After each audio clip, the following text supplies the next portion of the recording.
Por séculos, a Europa foi vista como um pilar de estabilidade na economia global, lar de algumas das nações mais ricas e avançadas do mundo. A indústria alemã, o modelo social francês e a herança cultural e econômica italiana influenciaram não só a Europa, mas a política econômica mundial. Porém, essa estabilidade e a prosperidade resultante estão começando a se deteriorar. O crescimento estagnou, a população está envelhecendo, a produtividade atrasada e o investimento secando. Os poderes estagnados, antes considerados modelos a seguir, agora se tornaram exemplos a serem evitados. A Alemanha está repensando a sua estratégia industrial. A Itália enfrenta estagnação estrutural de longo prazo e a França busca equilibrar proteção social e competitividade econômica. Nós já cobrimos essas histórias individualmente no passado, mas juntas elas revelam uma história mais profunda, de um continente enfrentando problemas que foram décadas em formação e de três grandes economias tentando, e muitas vezes falhando, em se reinventar. Esta é a realidade econômica da Europa: estagnação, fragilidade e uma lenta erosão do poder antes tido como garantido. A Alemanha é tão famosa por sua habilidade em engenharia quanto por grandes canecas de cerveja, salsichas e uma história com altos e baixos. A Alemanha se tornou a terceira maior economia global, superando o Japão estagnado, ficando atrás apenas da China e dos Estados Unidos da América. A Alemanha é a economia mais poderosa e influente na União Europeia. Um grande motor desse sucesso econômico tem sido a capacidade do país de produzir bens manufaturados de altíssima qualidade. Embora existam carros nacionais, eles representam uma parcela surpreendentemente pequena da produção total de manufaturados do país e uma fração ainda menor de suas exportações. A Alemanha faz jus à sua reputação, sendo líder mundial em uma ampla gama de produtos de engenharia, desde aeronaves até dispositivos médicos e centrífugas usadas na energia nuclear. Se algo realmente precisa ser feito corretamente, provavelmente há uma fábrica alemã produzindo isso. Uma série de desafios internos e externos pressionou significativamente a indústria alemã, levando economistas e comentaristas a preverem que o país poderia perder sua dominância industrial. Essa afirmação representaria uma mudança significativa no comércio nacional, regional e global. Mesmo que isso se concretize, pode não ser tão ruim quanto parece para a terceira maior economia do mundo. Para entender o porquê, devemos responder algumas questões importantes. Então, por que os economistas estão prevendo o fim do domínio industrial da Alemanha? Por que isso está acontecendo agora? E por que isso pode ser bom para a Alemanha? Com a abertura do mundo para maior cooperação global e livre comércio de bens e serviços entre países, houve uma tendência geral para os países se especializarem no que fazem de melhor. A China se tornou um centro global de fabricação de baixo custo devido à sua grande população, capacidade industrial, posição comercial global favorável e sistema político acomodatício à rápida expansão. Apesar de seu pequeno território e população, Singapura desenvolveu um sistema político robusto e se tornou um destino altamente competitivo para negócios e reabastecimento, devido à sua localização estratégica na rota comercial mais movimentada do mundo.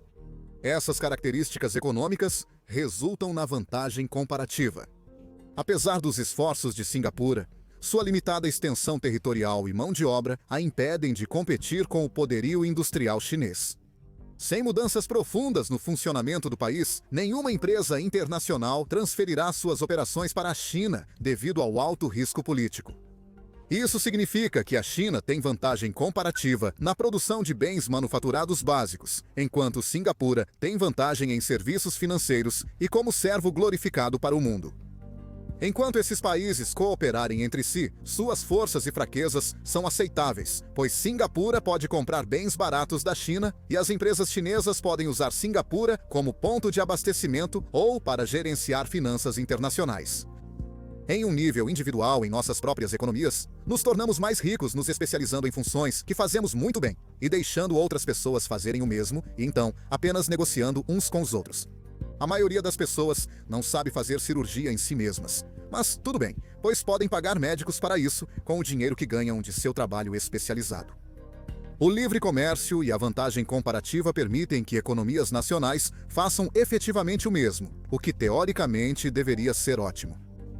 Funções especializadas nas economias modernas são uma das principais razões da riqueza atual do mundo, mas podem gerar problemas em escala nacional. Nas economias, especialmente as avançadas e politicamente estáveis, existem autoridades e instituições para resolver desacordos em nível pessoal. Globalmente não há algo equivalente. Há mediadores como a Organização Mundial do Comércio e a Organização das Nações Unidas. Mas, se um país decide cortar o comércio com outro, a menos que declare guerra, não há muito que possa ser feito.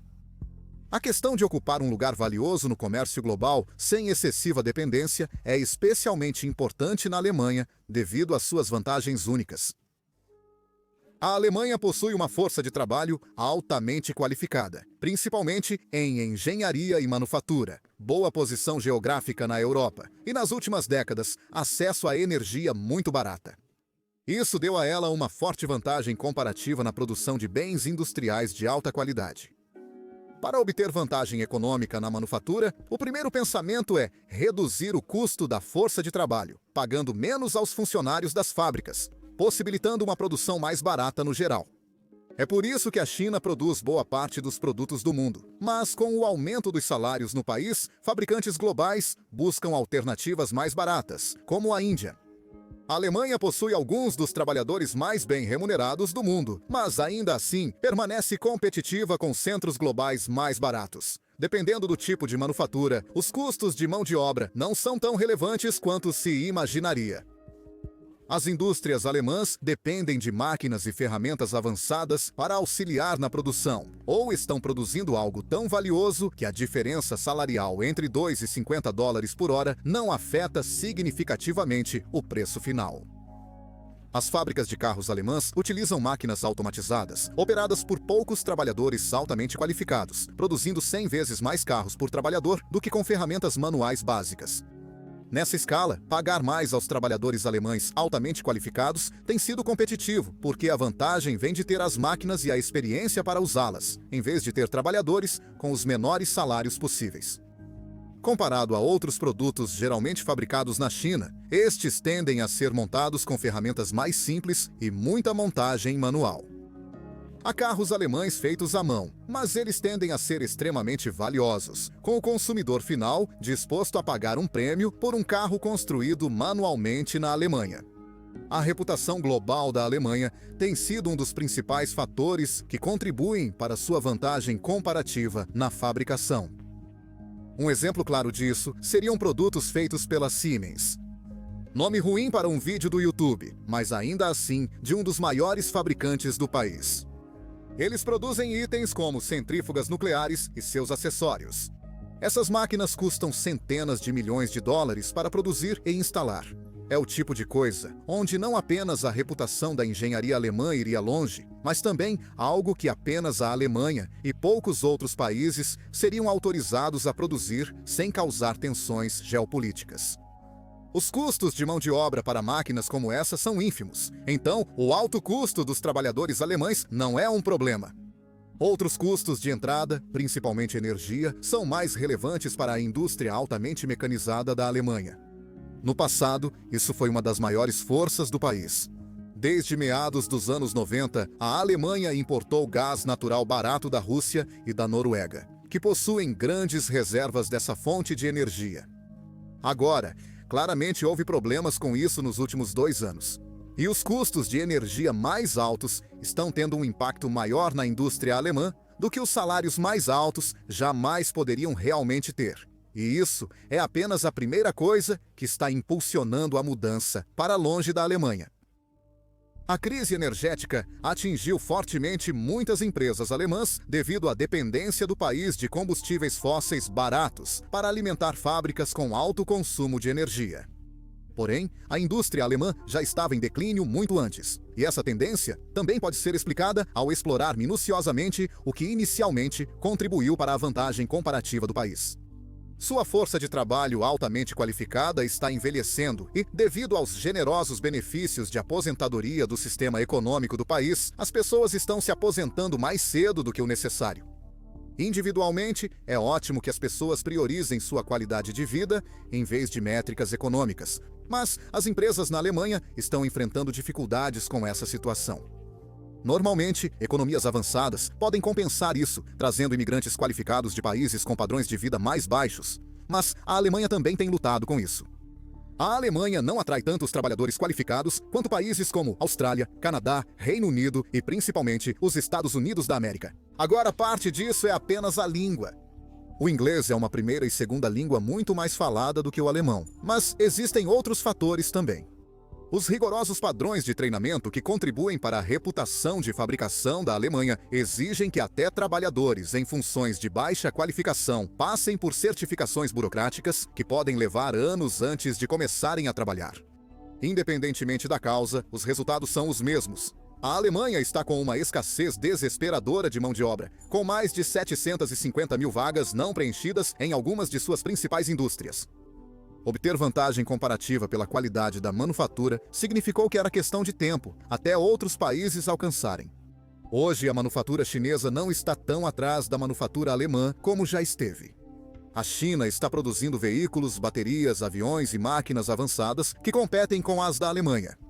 A China ainda produz produtos de baixa qualidade, por isso tem má reputação por mercadorias inferiores, mas demonstrou que pode competir na manufatura avançada. Hoje, há mais BMWs produzidas na China do que na Alemanha, e apesar de ser embaraçoso nacionalmente, destaca como uma grande oportunidade da Alemanha está escondida atrás dessa má notícia. As empresas alemãs podem cobrar um prêmio sobre outras por seus produtos manufaturados, pois os consumidores os percebem como de alta qualidade. Se isso é verdade, basta perguntar a quem já tentou manter um Volkswagen, mas a realidade não importa. Também não importa o local de fabricação dos produtos. As pessoas apenas veem uma empresa alemã e presumem que os produtos foram fabricados lá. Se as previsões de declínio industrial alemão se confirmarem, o país pode tirar proveito da sua reputação de produzir itens que valem um prêmio, sem a desvantagem de ter que fabricá-los na Alemanha. A redução da produção industrial da Alemanha é, em muitos aspectos, tardia. Em comparação a outras economias avançadas, mesmo aquelas com grandes fabricantes de automóveis de alta qualidade, a Alemanha tem cerca de 50% mais de sua população trabalhando na indústria. Esses empregos podem se tornar mais produtivos com ferramentas e tecnologia avançadas para alavancar o trabalho realizado, mas há um limite. Um trabalhador montando um carro manualmente pode levar um mês para produzir uma unidade, enquanto uma pequena equipe, supervisionando prensas industriais e robôs de montagem, poderia fabricar 1000 por dia. Ao produzirem mais, há margem para pagar-lhes salários mais altos, explicando a diferença salarial em economias avançadas. Eventualmente, é melhor para esses trabalhadores migrarem para funções de serviço, onde, em vez de supervisionarem a fabricação, passam seu tempo montando infraestrutura e treinando equipes em outros países para fazê-lo por eles. Os Estados Unidos da América lideram a economia mundial atualmente, principalmente por abrigar empresas que operam majoritariamente no exterior, mas trazem de volta ao país a riqueza gerada por essas atividades. A Alemanha, nas últimas 3 décadas, decidiu fazer mais coisas internamente, mas essa mudança da produção doméstica não é tanto uma falha de suas indústrias, quanto é dar o próximo passo lógico para sua economia avançada. Mas isso não significa que não haverá grandes problemas. Se essa mudança da produção local continuar, representará uma grande mudança em uma grande economia, e qualquer mudança desse tamanho terá consequências. Trabalhadores na Alemanha protestam contra mudanças nos subsídios de energia e regras fiscais do governo, afetando principalmente a agricultura e o transporte. Isso sinaliza uma mudança na forma de fazer negócios no país. A Alemanha tem um histórico de relações harmoniosas entre trabalhadores e empresas, devido à forte representação sindical dos trabalhadores e à gestão econômica do país, que protege os direitos trabalhistas. Isso funciona enquanto as empresas alemãs precisarem de trabalhadores alemães, mas se transferirem a maior parte de suas operações para o exterior, poderá minar o sistema econômico igualitário em que a Alemanha moderna foi construída. Mesmo para um macroeconomista focado apenas nos principais indicadores econômicos, o afastamento da indústria doméstica ainda apresentaria riscos. A força de trabalho poderia migrar para funções de serviço mais produtivas e de maior valor agregado, enriquecendo ainda mais o país. No entanto, a transição de um papel de instalação direta de motores em carros para o treinamento de equipes estrangeiras exige um conjunto de habilidades diferente. Também não há garantia de que essa mudança levaria diretamente a melhores empregos para os alemães, em vez de apenas menos empregos para os alemães. Instalar motores pode não ser tão valioso quanto treinar uma equipe para fazê-lo, mas mantém as pessoas ocupadas enquanto houver carros para fabricar. Depois que uma equipe estrangeira aprende a fazer o trabalho de um alemão, o trabalhador alemão se torna dispensável. A reputação de um país é semelhante à de uma empresa, indivíduo ou qualquer outra coisa. As empresas alemãs precisam manter seus padrões ao se internacionalizarem. Caso contrário, perderão rapidamente os consumidores dispostos a pagar a mais por um produto teoricamente alemão. A desaceleração da Alemanha chocou muitos, porque, por décadas, foi a âncora econômica da União Europeia. Enquanto os problemas da Alemanha são recentes, a Itália enfrenta a estagnação há muito mais tempo. O fraco crescimento, a persistente desigualdade e a força de trabalho em diminuição refletem os profundos desafios econômicos enfrentados por regiões da Europa que nunca se recuperaram totalmente de crises anteriores. A Itália é uma das economias mais fascinantes do mundo, pois enfrenta simultaneamente a maioria, se não todos, os principais desafios econômicos vivenciados por outros países ao redor do globo. A Itália tem alguns dos maiores níveis de dívida nacional do mundo, tem uma população envelhecida, um êxodo de poucos jovens qualificados que ainda possui, também está lidando com a desigualdade regional, crescimento lento, receitas fiscais pouco confiáveis e suas indústrias, que já foram líderes mundiais, foram superadas em todo o globo. A Itália é um estudo de caso de um país que lidou com problemas como globalização, friendshoring e comércio restrito, que preocupam países como Estados Unidos da América, Rússia, China, Estados do Golfo e a própria Europa. Essas incógnitas são algo com que a Itália lida há 2 décadas, o que explica parcialmente o declínio econômico do país nos últimos 15 anos. A economia está lidando com tranquilidade, algo que parece ruim, mas que, por outro lado, tornou-se o lar de algumas das maiores taxas de pobreza na União Europeia, um conjunto de países normalmente associados a uma relativa riqueza, pelo menos em comparação com a maior parte do mundo. Apesar das diferenças, os economistas ainda podem aprender muito com esses desafios. Além de oferecer uma visão do futuro das nossas economias, a Itália possui características econômicas fascinantes que valem a pena ser exploradas individualmente, mesmo que apenas por serem muito interessantes. A Itália, Alemanha e França respondem por mais da metade da produção econômica total da União Europeia, que forma coletivamente a 2ª maior economia do mundo. Apesar da impressionante escala, a economia da Itália pode ser maior do que o governo admite. Nos últimos anos, o mercado negro foi responsável por até 1/4 da produção econômica total da Itália. E embora a suposição lógica aqui seja pensar no padrinho, a realidade é ainda mais estranha e interessante. Para compreender as lições da economia italiana, precisamos responder algumas perguntas básicas. Como uma das economias avançadas de mais rápido crescimento no mundo parou de crescer repentinamente, não uma, nem 2, mas 3 vezes? O que o Brasil acertou e errou ao enfrentar seus inúmeros desafios? Quem realmente foi o culpado pela estagnação econômica do país? Como a Itália foi impactada por uma forma única de desigualdade destrutiva? E, finalmente, o modelo econômico do país é simplesmente incompatível com o novo ambiente global em que se encontra? A Itália atingiu seu auge econômico em 2008. Desde então, tem estado principalmente estagnada, com um declínio lento geral, perdendo cerca de 20% de sua produção econômica nominal na última década. Analisando a história da Itália, observa-se que a situação atual da economia não é novidade, mas sim uma continuação de uma tendência recorrente no país desde o fim da Segunda Guerra Mundial. O país teve décadas de rápido crescimento, seguidas por quase total estagnação e muitas vezes crescimento negativo antes de voltar a crescer. A produção econômica é uma medida da saúde de uma economia. E este gráfico básico nos conta uma história interessante sobre como a Itália chegou à situação atual.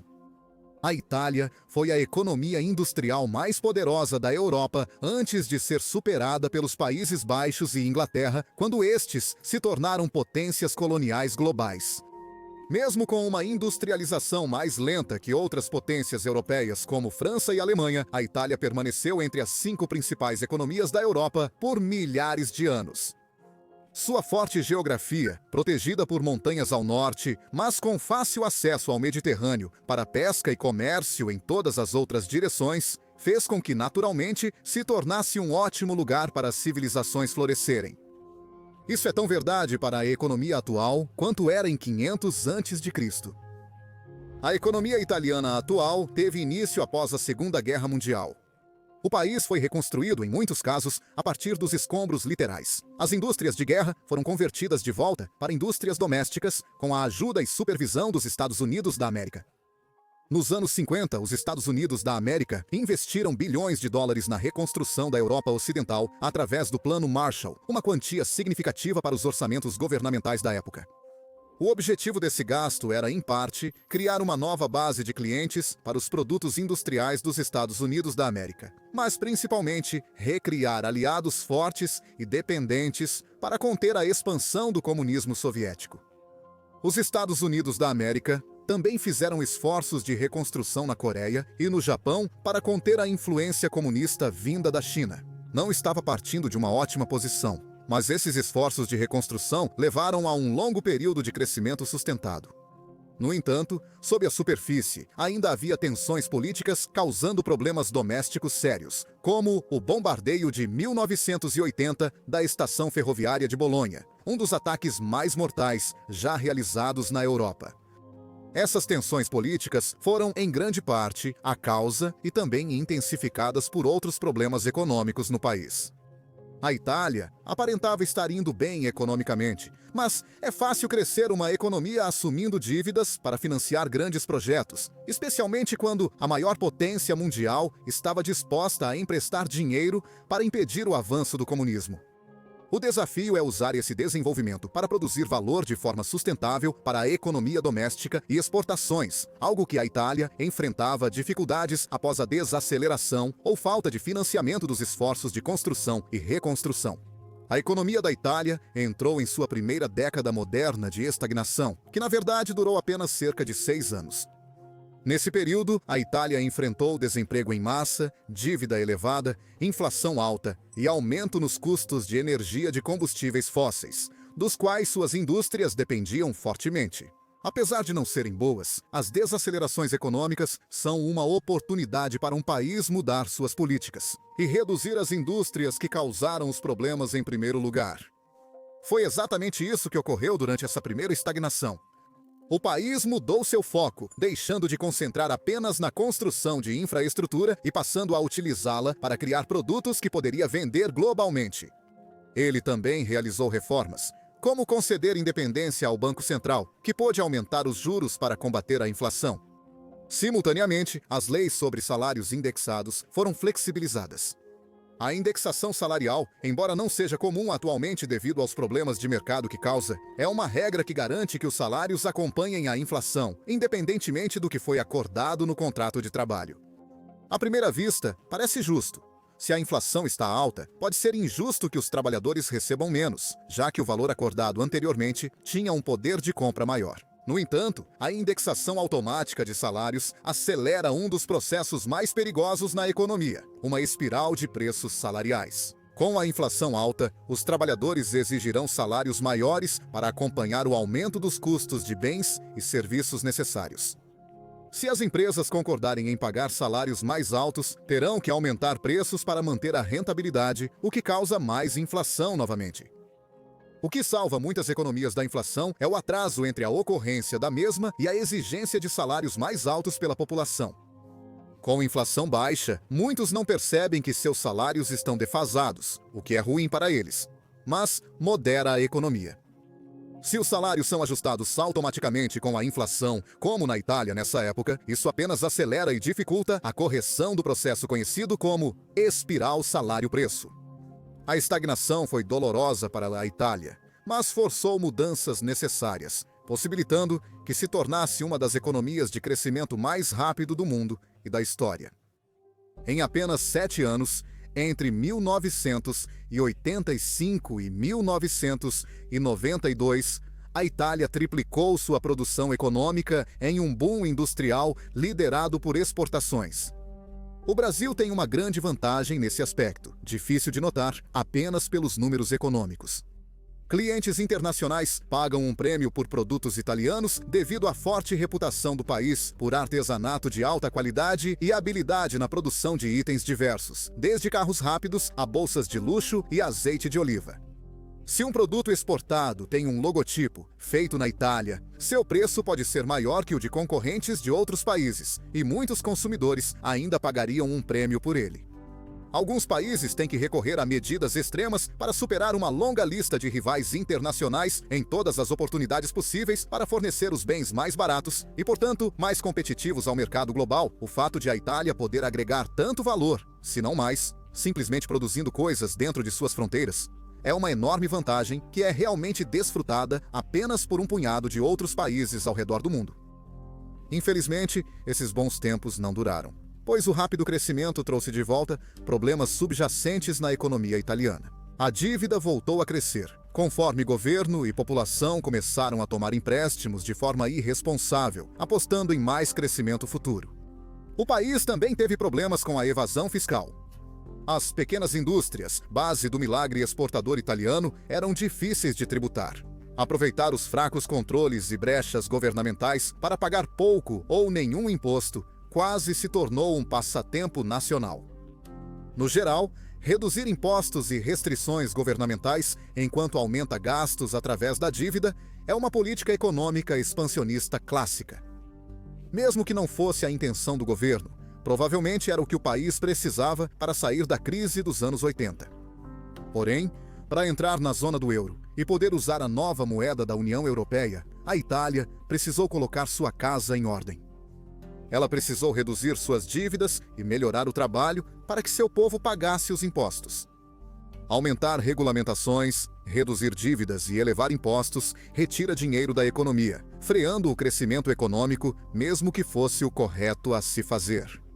Durante os anos 90, a economia italiana entrou novamente em um período de quase uma década de estagnação. Felizmente, a adoção do euro em 1999 criou uma oportunidade para a Itália retomar o crescimento. Após uma pausa, o país mais que dobrou sua produção econômica em menos de uma década, se tornando novamente uma das economias avançadas de crescimento mais rápido do mundo. Entrar na zona do euro facilitou a atração de investimentos, trabalhadores e compradores estrangeiros. Seus parceiros comerciais não precisavam se preocupar com o risco de câmbio da instável lira. As vantagens coincidiram com o desenvolvimento da manufatura italiana e o surgimento de indústrias como o turismo. Então, o país foi atingido pela crise financeira global e pela crise da zona do euro, caindo em outro período de estagnação. Só que desta vez, em vez de durar menos de uma década, já dura quase 15 anos. O motivo de termos passado tanto tempo explorando os detalhes das histórias econômicas únicas da Itália, de altos e baixos, é porque levanta uma questão óbvia para a nação. Ela pode fazer isso novamente? Embora ninguém possa prever o futuro, especialmente os economistas, a história sugere que a Itália está pronta para dar mais um passo nesta peculiar escada de produção econômica. Infelizmente, não é tão simples, pois novos desafios se combinam com antigos desafios históricos, tornando improvável uma reviravolta italiana característica. O primeiro fator é o envelhecimento populacional. A Itália possui uma das populações mais idosas do mundo, com grande parte da força de trabalho próxima da aposentadoria. Isso não seria um problema por si só, exceto pelo fato de que tem uma baixa taxa de natalidade. Então, os jovens não estão ingressando na força de trabalho para compensar as pessoas que estão saindo da força de trabalho que, infelizmente, e não há uma maneira agradável de dizer isso, se tornarão um fardo para os recursos. Esse problema foi agravado pelo fato de que a Itália tem uma das maiores taxas de jovens graduados migrando para países onde podem obter salários mais altos por suas habilidades. No início do ano, conversamos com o professor Billari, da Universidade de Bocconi, na Itália. Como um renomado economista e mentor de alguns dos alunos mais brilhantes da Itália, ele nos proporcionou uma perspectiva única sobre este problema.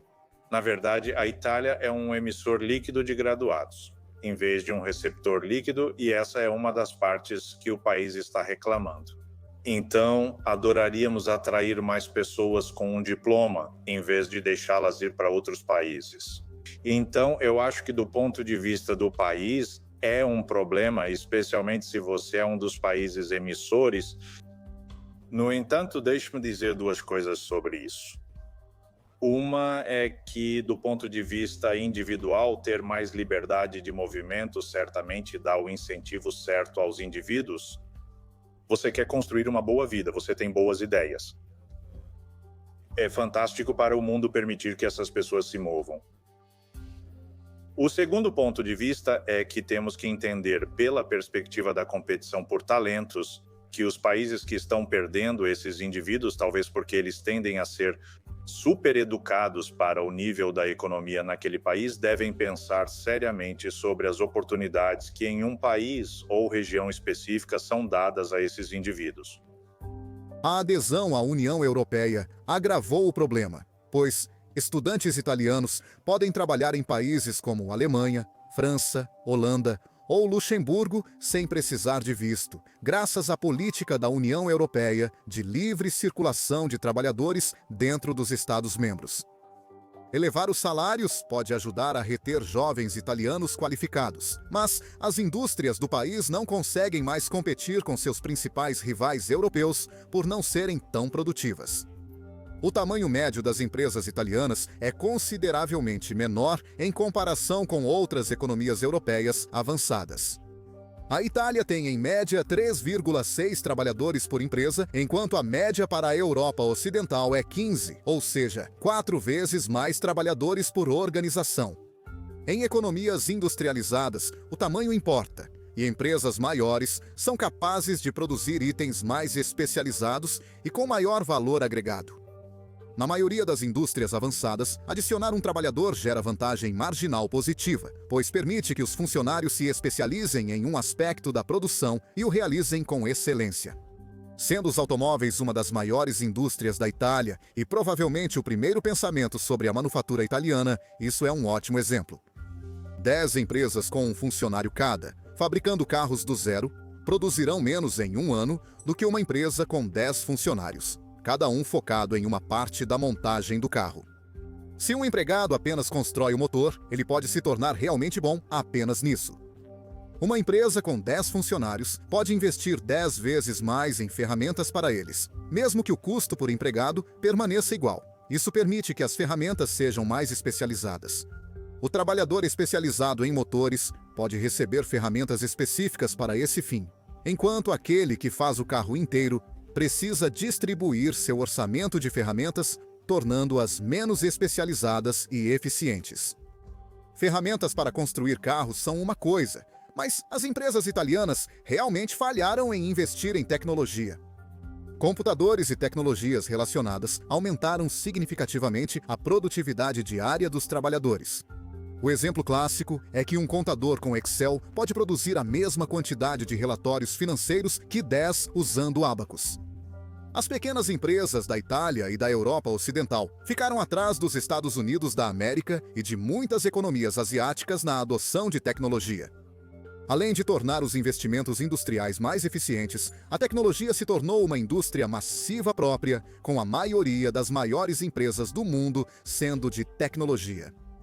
A Itália se beneficia dessas indústrias caseiras, pois ajuda a manter sua reputação como um lugar onde as empresas priorizam a qualidade em vez da quantidade ao produzir bens luxuosos. Mas países como o Reino Unido, França e Alemanha conseguem o mesmo sem realmente fazer o compromisso pelo tamanho. A Mercedes da Alemanha emprega uma quantidade similar de trabalhadores à Fiat na Itália, mas a Mercedes é muito mais premium e gera margens de exportação muito maiores do que carros econômicos. A abundância de pequenas empresas dificulta a tributação em comparação com poucas empresas grandes, evidenciando outro problema da economia italiana. O mercado negro na Itália é excepcionalmente grande para uma economia avançada. Apesar da reputação, a maior parte disso não é devido à máfia, mas sim a negócios não oficiais operando em mercados cinzentos para contornar regulamentos e evitar impostos. No passado, até 25% da economia da nação era composta por indústrias do mercado negro. Atualmente, essa taxa é de cerca de 12%, o que melhorou. Mas ainda é ruim e não apenas custa receitas fiscais potenciais à nação, como também contribui para problemas sociais. A economia informal continua grande, pois as pessoas têm poucas alternativas. A Itália é uma economia avançada, mas tem algumas das maiores taxas de pobreza de toda a Europa. E isso é particularmente grave no sul do país, que é significativamente mais pobre do que o norte, que, como já exploramos, ainda está lutando. Infelizmente, hoje a Itália se encontra em uma posição com alto desemprego, produção econômica estagnada, população envelhecida, indústrias pouco competitivas, baixa arrecadação de impostos, alta dívida e aumento dos pagamentos de juros sobre essa dívida, tudo isso enquanto tem menos controle do que tinha no passado com sua própria moeda. Se aumentar os impostos e reduzir os gastos para tentar reduzir sua carga de dívida, vai esmagar suas indústrias locais, que já estão lutando. Se pedir mais empréstimos, corre o risco de se falir. E se não fizer nada, a situação provavelmente só vai piorar. Nas ciências e na economia, supõe-se que estamos caminhando para uma versão idealizada do futuro, pois é o que vem ocorrendo nos últimos 2 séculos. O mundo hoje é muito mais rico do que no início da Revolução Industrial, mas isso tem sido a exceção, não a regra. A Itália é apenas mais uma entre as economias avançadas que enfrentam dificuldades para competir na economia global cada vez mais competitiva. O crescimento desfrutado no passado não é garantia para o futuro. Enquanto os problemas da Itália estão profundamente ligados à instabilidade política e ao declínio industrial, a França apresenta um caso completamente diferente. A crise francesa é mais filosófica, sobre como equilibrar produtividade econômica e qualidade de vida. O modelo francês, com fortes proteções aos trabalhadores e serviços públicos, está começando a rachar sob a pressão econômica global, mas seus cidadãos resistem à mudança. O modelo econômico da França está chegando a um ponto de ruptura pelos seguintes motivos. A França tem sido uma das economias mais bem-sucedidas da história, mas, na última década, perdeu muito do que a tornava especial por uma série de razões infelizes, porém necessárias. A França foi uma das primeiras nações a iniciar a Revolução Industrial, mas o fez de forma diferente de seus rivais europeus, optando por uma abordagem lenta e constante que privilegiava pequenas indústrias artesanais em vez das grandes fábricas que começavam a dominar o mundo. Algumas escolhas foram por opção e outras porque perderam seus trabalhadores mais qualificados antes de perceberem sua importância. Esse desenvolvimento mais lento durante um período de rápida criação de riqueza global fez com que a França construísse uma economia que valorizava mais seus trabalhadores em comparação com outros países, que priorizavam as fábricas. Esta é uma tendência histórica que claramente se manteve até os dias atuais, onde os trabalhadores franceses, mais do que quaisquer outros no mundo, são famosos por exigir exatamente o que querem das maneiras mais espetaculares imagináveis. Mas esse passado único deu ao país um futuro igualmente incerto. Hoje, a França está entre a cruz e a espada. Por um lado, não pode continuar a gerir a sua economia como atualmente devido a uma variedade de infelizes questões nacionais e globais. Mas, por outro lado, não pode fazer as mudanças necessárias, um tanto radicais, que precisa, ou então seus cidadãos muito ativos poderiam simplesmente sair em um amargo caso de história se repetindo. O compromisso que o país está fazendo é quase o pior dos 2 mundos. A França, antes conhecida por conciliar uma vida relativamente igualitária com a indústria avançada, agora abriga um dos homens mais ricos do mundo, que enriqueceu vendendo bolsas de couro simples e bugigangas. Um homem e uma indústria não são toda a economia nacional, mas sinalizam mudança. Ao perder seus princípios econômicos únicos, o país pode se tornar apenas uma cópia menos competitiva das demais economias ocidentais avançadas. Mas para entender esses desafios e escolhas difíceis, você deve responder a algumas perguntas simples. Por que a França precisa reformular tão radicalmente sua economia? Por que ela não consegue fazer isso efetivamente? E o que acontecerá com o país se continuar estagnado? A Revolução Industrial foi uma das, se não a mais importante coisa que aconteceu à humanidade. Em poucos séculos, o desenvolvimento de maquinário e tecnologia aumentou drasticamente a produtividade dos trabalhadores, transformando sociedades agrícolas em consumidores ricos e confortáveis ao redor do mundo. O desenvolvimento de máquinas e tecnologia capazes de criar mais máquinas e tecnologia, aumentando a produção de bens para todos, foi o que os economistas chamam de desenvolvimento de capital. Antes delas, as economias operavam basicamente com terra e trabalho. A expansão de um império dependia de obter mais terras para cultivo e mais pessoas para trabalhar nessas fazendas. Mas o desenvolvimento do capital, o terceiro fator de produção, significava que até mesmo os vastos impérios globais seriam desafiados por quem tivesse a melhor tecnologia.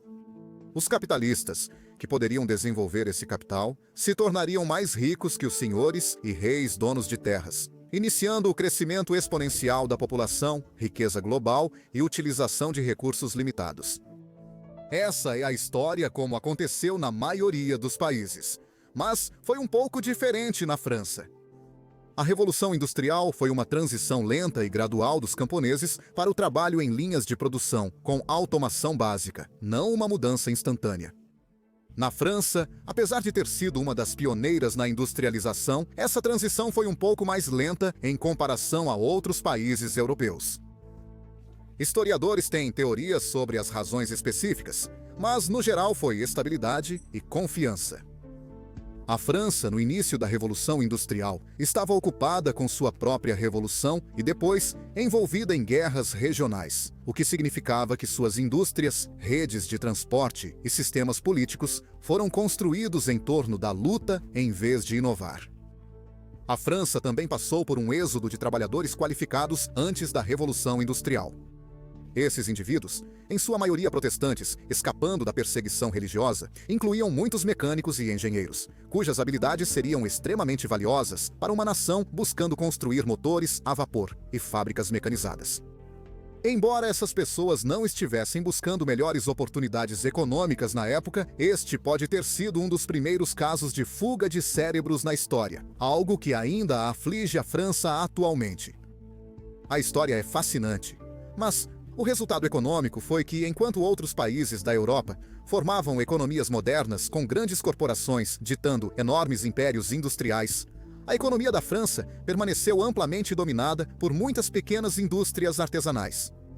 Como resultado, enquanto trabalhadores de outras economias industriais eram explorados pela indústria inicial, os da França mantinham mais poder sobre seus empregadores devido à presença de muitas pequenas empresas impulsionando a indústria.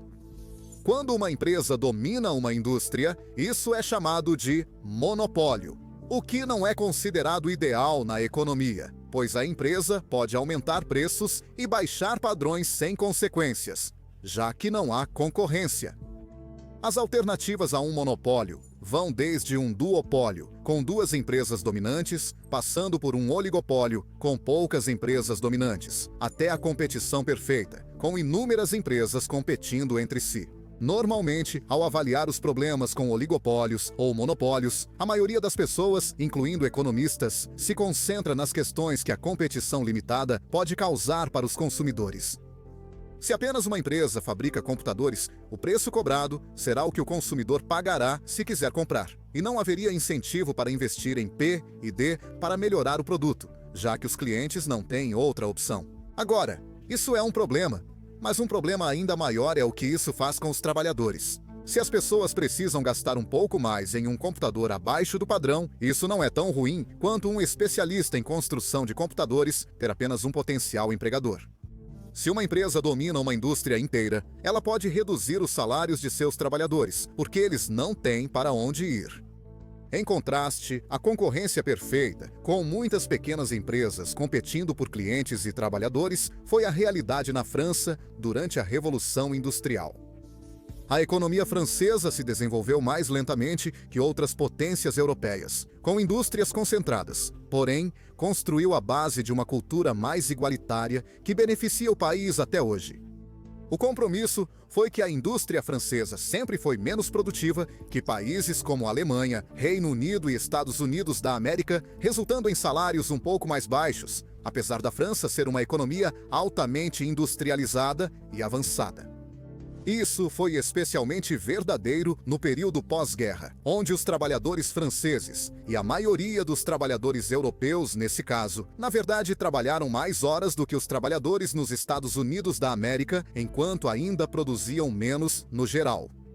Atualmente, a França privilegia um estilo de vida mais equilibrado, com foco em boas condições de trabalho, fortes proteções ao trabalhador e aposentadorias seguras, em detrimento da produção econômica absoluta. Foi uma troca que agradou muito a maioria dos trabalhadores franceses. Na maior parte da história moderna do Japão, após a Segunda Guerra Mundial, desafiar as condições de trabalho e proteções era recebido com resistência semelhante à que teria sido útil em 1940. Esses eventos foram cruciais para moldar um elemento vital da atual economia francesa: a forte mão do governo. A França tem uma economia capitalista há 2 séculos, mas nesse tempo restringiu a influência do mercado livre em certos setores, com um forte envolvimento do governo em algumas indústrias. Pequenas empresas podem ser ótimas para os trabalhadores, mas há benefícios em ter grandes organizações em uma economia, pois elas operam em escalas e indústrias que pequenas empresas não conseguem. Após a Segunda Guerra Mundial, a França percebeu essa fraqueza e o governo tomou uma atitude ativa para corrigir a situação, criando grandes operações. Essa política econômica ficou conhecida como dirigismo. Desculpe aos falantes de francês pela pronúncia incorreta. Isso se traduz para o governo direcionar a economia através da formação de indústrias consideradas importantes, mas ainda acolhendo a indústria privada para crescer junto ou até superar as operações governamentais, se possível. O governo criou empresas estatais como bancos nacionais, serviços nacionais de trens de alta velocidade, Air France e até mesmo o Minitel, que basicamente era a internet antes da internet. Em termos simples, isso foi realmente um compromisso entre as duas principais ideologias concorrentes no mundo. Na época, havia o comunismo, com o Estado possuindo toda a indústria, e o capitalismo de mercado puro, onde o Estado apenas regulava a indústria privada competitiva. Criando empresas estatais em um mercado livre, a França buscou obter o melhor dos 2 mundos. A existência dessas empresas foi financiada pelo governo, não apenas por serem investimentos potencialmente bons, mas era considerado importante que o país tivesse esses serviços fornecidos por uma organização capaz de entregá-los em escala apropriada. Embora a competição entre pequenas empresas beneficie trabalhadores e consumidores, uma companhia aérea não operaria efetivamente com apenas 10 funcionários. Para fornecer uma ampla rede de rotas e infraestrutura, são necessários milhares de trabalhadores e bilhões de dólares em investimento do governo. De uma perspectiva puramente macroeconômica, não há nada particularmente especial sobre um governo. De certa forma, pode ser visto como apenas mais um monopólio que fornece bens e serviços, com uma pequena diferença. Quando uma empresa privada decide o que produzir e como, ela analisa o que pode vender. Se o preço de venda for maior que o custo de produção, ela seguirá em frente. Os governos também fornecem bens e serviços em uma economia, porém com motivação distinta. Eles não precisam se preocupar com a demanda específica por um bem ou serviço porque não ganham dinheiro vendendo-o, eles ganham dinheiro apenas taxando as pessoas. Esta é uma forma bastante eficiente de oferecer bens e serviços de difícil comercialização. Defesa nacional, serviços de emergência e um sistema jurídico funcional exigem recursos, mas seria difícil fazer uma pessoa pagar voluntariamente por eles, pois só funcionam coletivamente. Alguns economistas marginais argumentam que o setor privado pode fornecer todos esses serviços, mas, na realidade, uma estrutura governamental que não precisa se preocupar com lucros diretos é uma maneira muito mais eficaz de prover algo como uma força policial. O departamento de vendas e marketing de um governo é o seu escritório de tributação e algemas para quem não quer contribuir com a sociedade, sendo eficaz na prestação de certos bens. Por outro lado, certos bens e serviços são fornecidos mais eficientemente pelo setor privado através de um mercado livre e competitivo. Companhias aéreas, bancos e fabricantes nacionais podem ser ineficientes por dominarem seus mercados. Mesmo com a permissão técnica para a concorrência de indústrias privadas, é difícil entrar em um mercado onde o concorrente tem o apoio financeiro de todo um país. As empresas estatais também costumam se comportar de forma diferente ao produzir bens e serviços.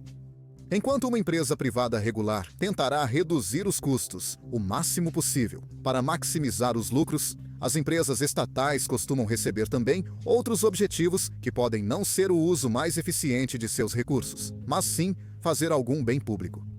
Um exemplo óbvio é que uma empresa privada tenta minimizar sua força de trabalho para reduzir despesas, enquanto uma estatal procura razões para contratar mais pessoas, pois o alto emprego é politicamente popular.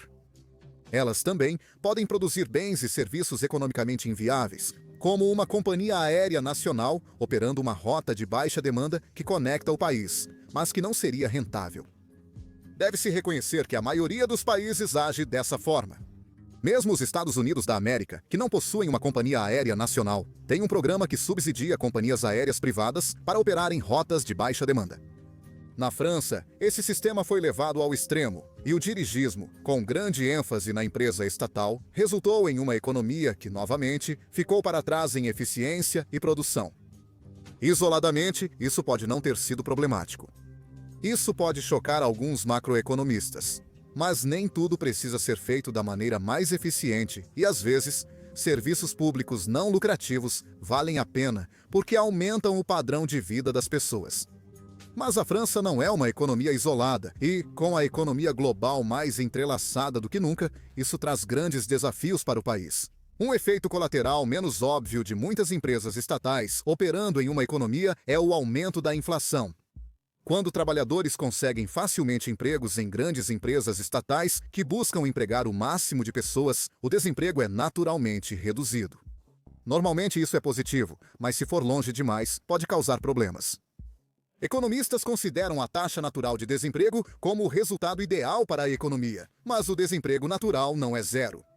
Na maioria das economias avançadas, está entre 2% a 3%. Uma taxa de desemprego menor que essa causa inflação. Isso também é conhecido como taxa de desemprego, que não acelera a inflação, ou a taxa de desemprego que não acelera a inflação, representada em um gráfico, onde quanto menor o desemprego, maior a inflação, até um ponto de inflexão, onde a economia começa a ter hiperinflação por pequenos ganhos no emprego. Como sempre, só porque algo parece bom em um gráfico teórico, não significa que funciona na realidade. Pelo bem da economia da França, é importante explicar exatamente por que isso acontece. Mais pessoas trabalhando significa mais renda para as famílias, resultando em maior demanda total por tudo na economia. Isso também significa que as empresas terão mais dificuldade em contratar novos funcionários, pois há menos pessoas procurando emprego. Portanto, elas precisarão oferecer salários mais altos para atrair pessoas que já estão empregadas.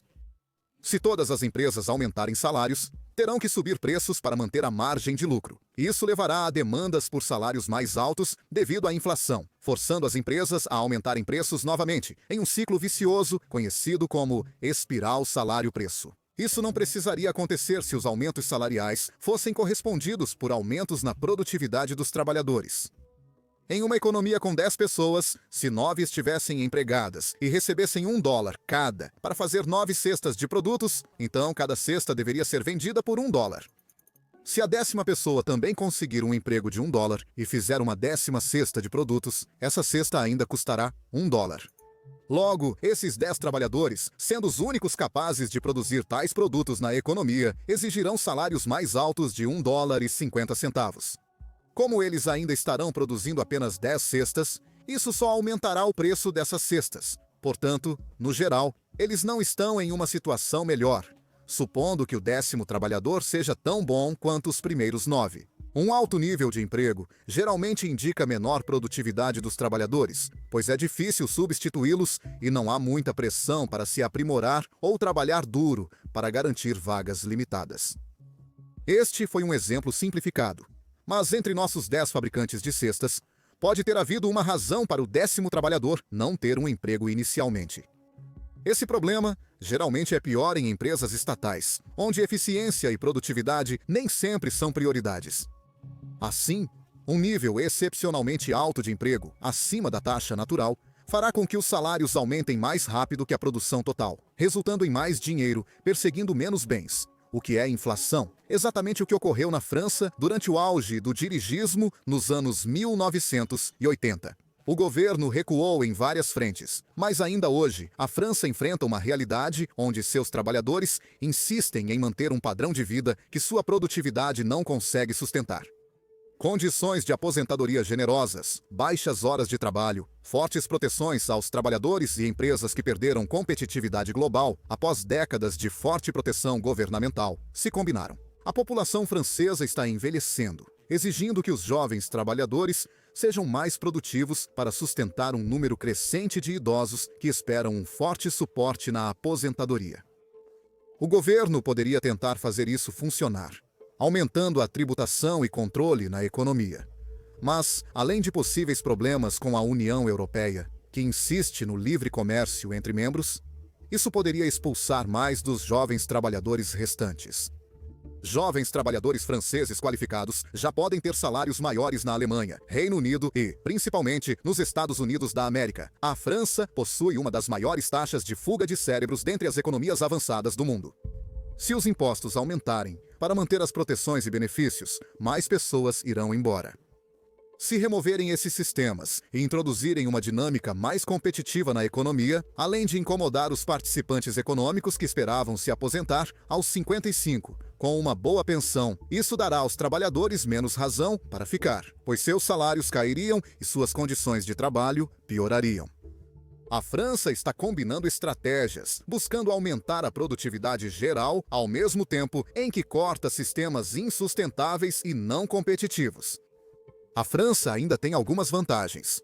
A percepção internacional deles como um lugar de fabricação artesanal perdurou desde que adotaram a abordagem lenta e constante para a industrialização.